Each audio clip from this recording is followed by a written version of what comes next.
In a significant change at the Supreme Court Judges Library, the statue of Lady Justice has undergone some changes to keep in line with the Indian tradition and to modernize the justice system in India. The current Chief Justice of India, Chandrachud, seeks to modernize the justice system in India, and they have made some changes in the Lady Justice statue, which is a personification of justice. Now, this statue owes its origin to the 15th century. So this statue is personification of Greek goddess of justice, Justitia. So in India also, in Judges Library, this Lady Justice statue is there.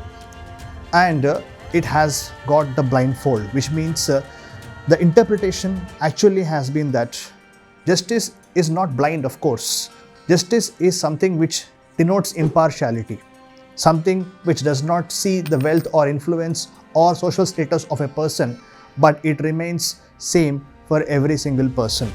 That means equal treatment is given in equal circumstances.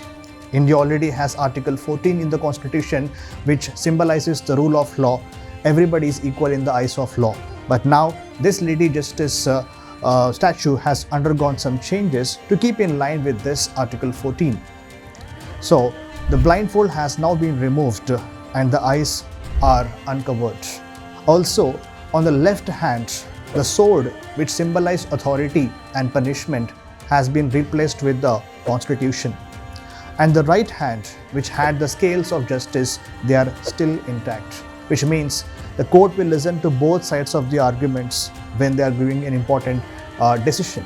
And also, the wardrobe has gone on changes.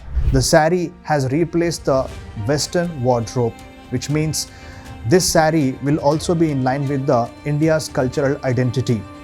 So all these developments, what we are seeing right now, are in line with the recent changes what we have brought in the colonial era laws.